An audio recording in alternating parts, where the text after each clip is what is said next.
Hi all, and welcome to my new video related to Bitcoin education. And the title of this video is Understanding Bitcoin in 2023, a very hard selection in terms of intellectual challenge.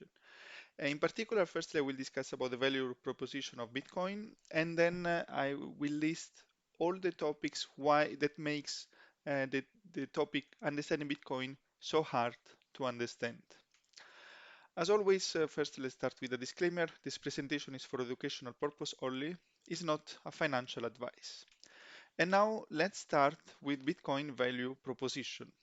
What Bitcoiners believe is that Bitcoin is a financial, technological, and energetic leap forward for humanity. And there are three breakthroughs in once. Firstly is monetary proposition. In fact, with its absolute scarcity and its properties that makes it is a perfect asset to be saleable across time, space, and scale, Bitcoin is the best form of money we have ever had, a breakthrough in the monetary history. Second is a technological proposition. With the Bitcoin blockchain, we can finally send value digitally without the need of a central authority. And this is a technological breakthrough. A third, and last but not least, the energy proposition. In fact, Bitcoin mining is the only technology that can make use of excess of energy, surplus of energy, and stranded energy, all renewable, especially stranded energy, and breakthrough in the energy industry. And it is an invention that can be compared to the printing press, to the engine, to the car, electricity, internet, and so on. So all inventions that changed the course of our society and improve our level of civilization. Second, what Bitcoiners believe about Bitcoin. So we believe that it's the best form of money we have ever had, that will be the tool that will allow our society to flourish, a new renaissance. Blockchain is the magic tool that allows to solve the double spending problem. Most of the tools used in blockchain were already available. Satoshi used them and added difficulty adjustment, making the system working.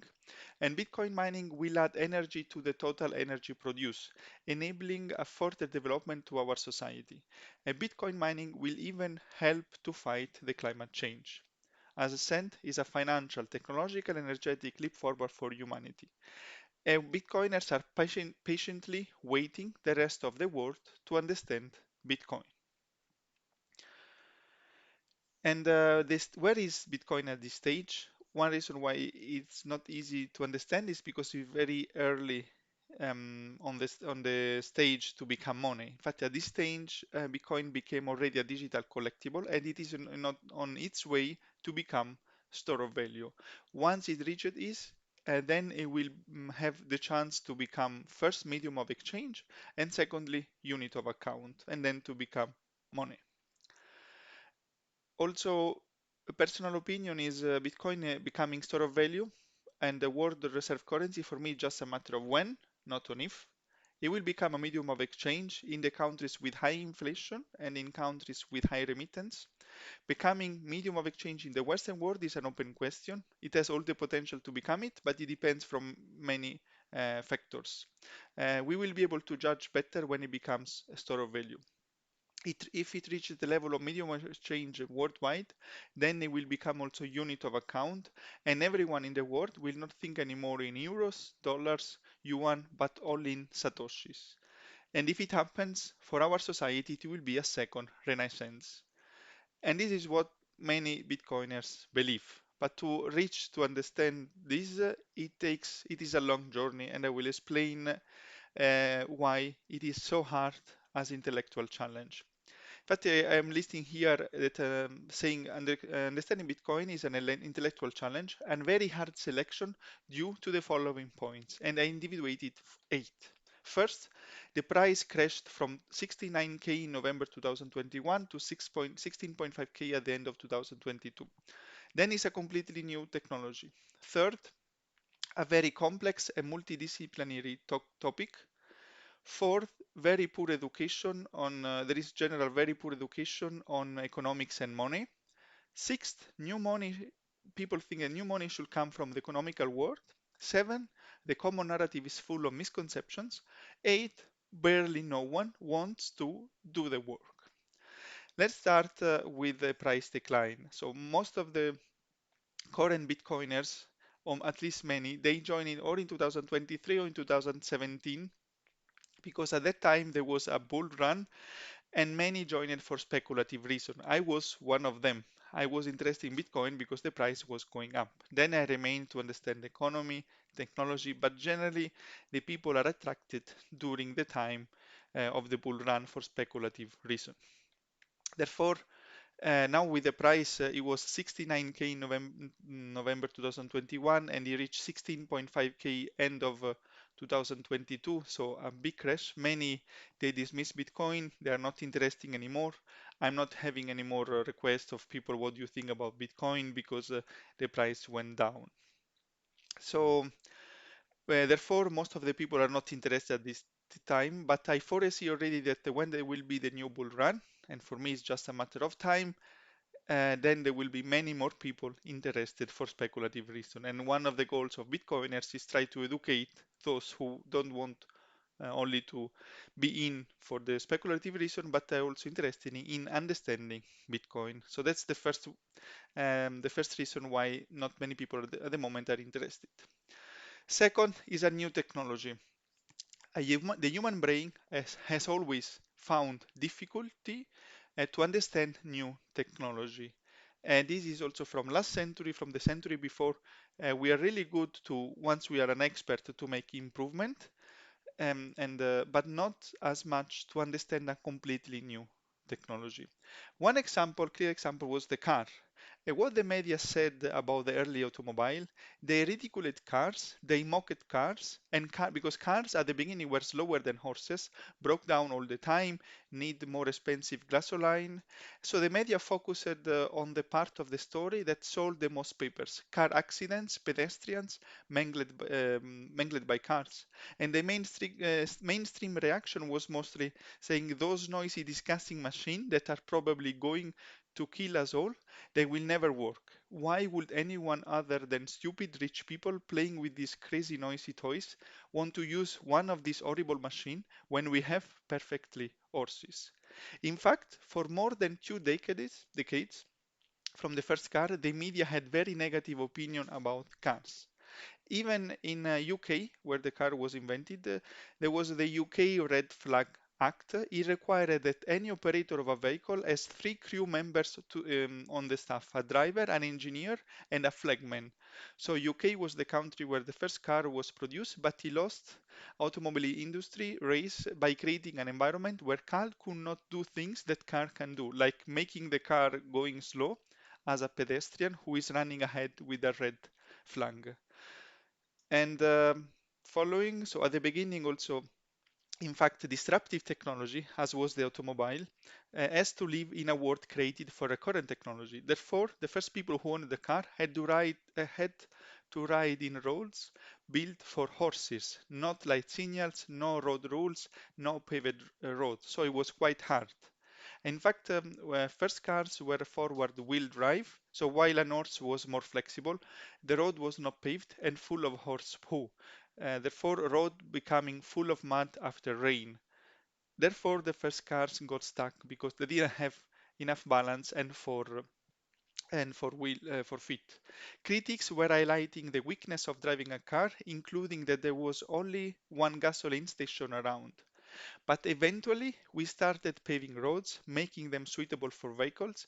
A new infrastructure where both new and current technology can work, and first paved roads allowed cars to exist and open the door. In fact, you can see on the graph on the left that during the 1920s, the amount of cars was equal to the amount of horses, and then the car took over the whole market. But for 20, 30 years, there was always negative opinion about the new technology. Let's continue with another example. Um, Electricity. After devising a commercially viable electronic bulb on October 21, 1879, Thomas Edison developed an electric utility to compete with existing gas light utilities. On December 17, 1880, he founded the Edison Illuminating Company, and during the 1880s, he patented a system for electricity distribution. When electricity was domesticated, the media didn't say, wow, Edison is a genius, but what they said that it was a dangerous technology that would burn people's homes. They ran story after story about people getting electrocuted after homes burning down. To use electricity at that time, you had to put wires in your house and special device to connect the wires. Only the rich, as always for new technology, could afford it. In fact, the first electricity was in the house of rich people and then in the factories. For factories, electricity allowed to distribute electricity directly to all equipments and use electric motors. As for the car, the infrastructure was built for the current technology, designed to deliver gas. The pipes that were transferring gas could not be used to transfer electricity to transfer electricity. The reaction from the media was there is not a large enough distribution network to create customers, and there are not enough customers to require a distribution network. This is never going to happen. Exactly the same they were saying about the cars. And the electrification starts happening once electricity infrastructure is set up. It can be used both for old and new application, and heating and lighting, and for new scopes like air conditioning is always infrastructure inversion. First, the new technology runs on the old infrastructure and it's almost impossible. The same for the car and the same for electricity. Then infrastructure for new electronics is built and that infrastructure enables the technology quite comfortably um, and it opens the door for new application. New infrastructure opens the doors for new application not possible to do before and then the world changes and you can see an example of a publicity against electricity on the left side. So we can see that both for cars and electricity, it was the same. And we can also see here some quotes of important people. The first is the horse is here to stay, but the automobile is only a novelty, a fad. The president of Michigan Savings Bank in 1903. After the fair is over, this fad of electricity will be forgotten as quickly as the light turned off. This was the measure of Paris during the World Fair on 1900. By 2005 or so, it will become clear that the internet impact on the economy has been no greater than the fax machine, said by Paul Krugman, the famous Nobel Prize winning economist and New York Times columnist in 1998. Now we would be tempted to think, how can it be that so smart people miss it to understand electricity, car, and the internet? The reason is once the technology is established, it's easy to think that it was inevitable, but to understand at the beginning, before it is established, is very, very hard, and only a small elite of people is able to do that. That's the second reason. Now let's move to the third one. Third one is why Bitcoin is so hard to understand because it's a very complex and multidisciplinary topic. I can also say that it's the most interdisciplinary subject ever. To be able to understand Bitcoin, a person should acquire knowledge in finance, economics, investing, monetary history, human psychology, philosophical politics, history, game theory, complex math, technology, computer science, and energy industry. First of all, Bitcoin is complex maths and technology. So therefore, the people who study in one of the STEM faculties, science, technology, engineering, or math, are those who fits the most to understand it. Secondly, a person should study economics and monetary history, in particular the Austrian School of Economics, not the standard economics explained by the mainstream media and the one taught in the main economic schools. Last but not least, a person should also be highly educated in general knowledge as human psychology, philosophical politics, and history. And I can also say no one, unless he decides to focus on study Bitcoin, possesses knowledge on so many fields. Therefore, it's quite normal that 99.9% plus of the population, because of lack education of Bitcoin, doesn't understand Bitcoin yet. And the fourth reason is a perfect new technology. And this is hard also, another point, very hard to understand. Also because we are not used to a technology like Bitcoin. In fact, for general technology, we are used to think that it evolves over time, as it happened to the cars and to the airplane. The ones built or invented at the beginning of the 20th century, 20th century, were very different from the one in the middle of the century and were very different from the one they are built today. So with the time passing, the technology improves and we have different models. This is what we are used.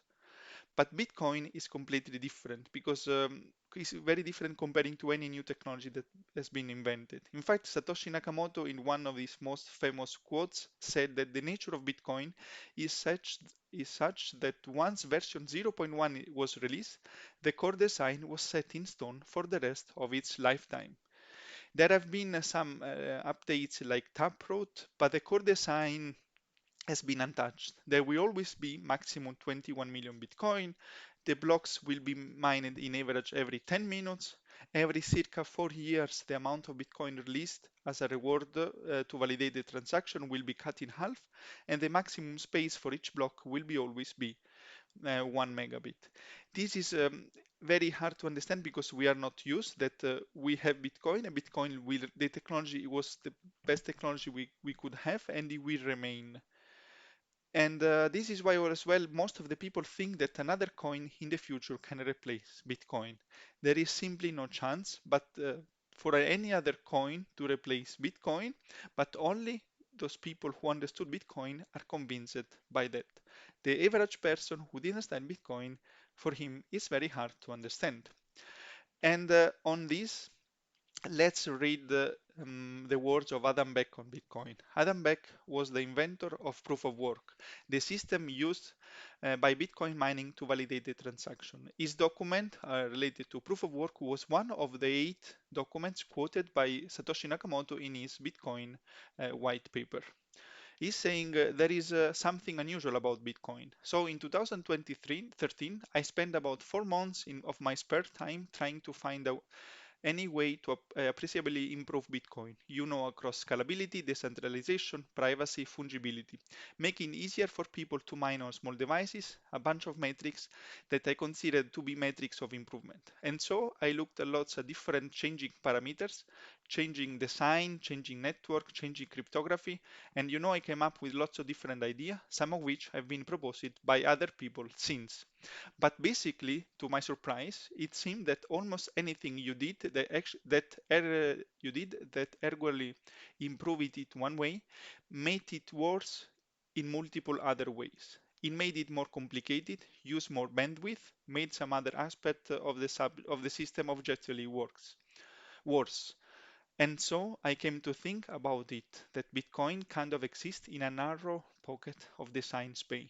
The design space of all possible design is an enormous search space, right? And counterintuitively, it seems you can significantly improve it. And bear in mind, I come from a background where I have PhD in distributed system and spent most of my career working on large-scale internet systems for startup and big companies, security protocols, and that sort of things. So I feel like I have a reasonable chance, if anybody does, of incrementally improving something of this nature. And basically, I gave a shot and concluded, wow, there is literally basic nothing. Literally everything you do, make it worse, which was not what I was expecting. So even for Adam Beck, it was said that it was impossible to improve Bitcoin. Another reason, and now we go with, before we were mostly for the technology, now we go for the economical reason. So is that the average level of education on money and economics is very, very low.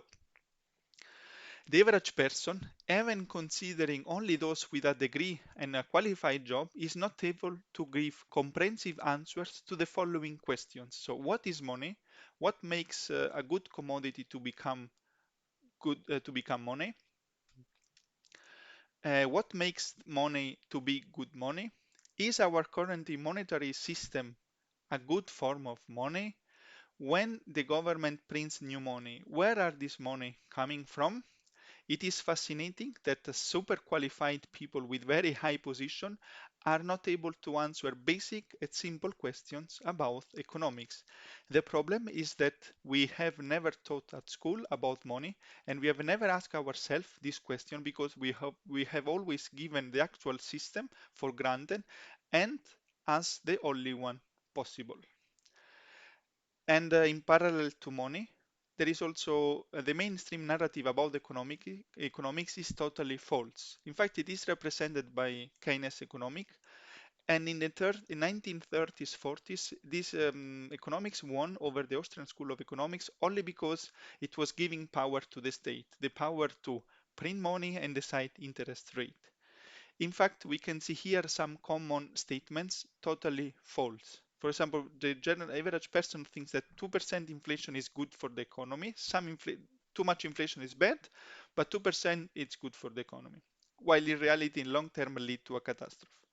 Then we need an expansion of money to stimulate the economy, and also we need expansion of money to achieve economic growth. Another very big common statement is that fixed money supply lead to price declining over time, which leads to hoarding money, which means lack of spending investment, which means high unemployment and economic recessions.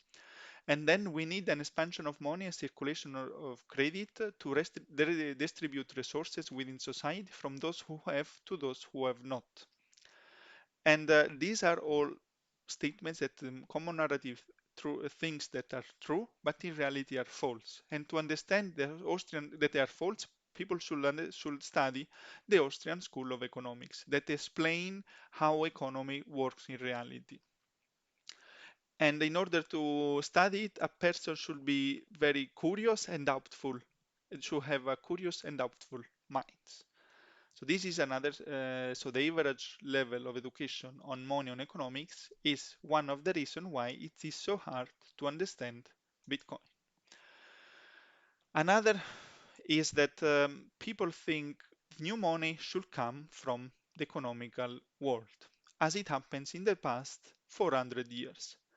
So firstly, we have seen that in the 21st century was always not the relation was always not the same. For example, digital camera didn't come from Kodak. Airbnb it didn't come from an hotel chain. Uber didn't come from a taxi company. Amazon didn't come from a bookstore.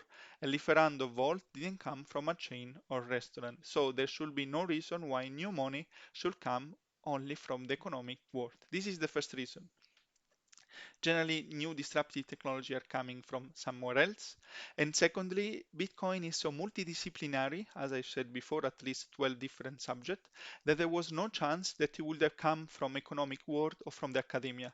Two sectors that will never been able to cover and master all aspects related to Bitcoin and also be able to invent Bitcoin because people working in the economic world or in academia are very expert. They have a lot of knowledge, but in one or two, maximum three subjects. Bitcoin involves too many for a normal person working in economic or in academia to be able to understand all and to invent something like Bitcoin.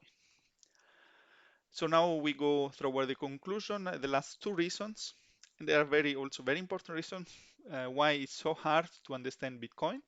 The first will be the seventh, is that the common narrative is full of misconception. There is no other topic where the amount of misconception is so high and so deep in the common narrative. In fact, without this necessary knowledge, the average person is stuck with the misleading statements in the common narrative. You can see here, I heard so many and I listed the most important, the 20. That it has not intrinsic value, it is too volatile, it is used by criminals, it is too late to buy it, I cannot touch it can be replaced by another coin, it is too expensive or is coming from nowhere, the reason why I don't believe and don't invest in Bitcoin, or that it too much energy, consumes too much energy, it is bad for the environment, it doesn't yield periodic earnings, or it has a very short history. Some are completely false, some is not that they are false, but they are irrelevant. And my recommendation is the following.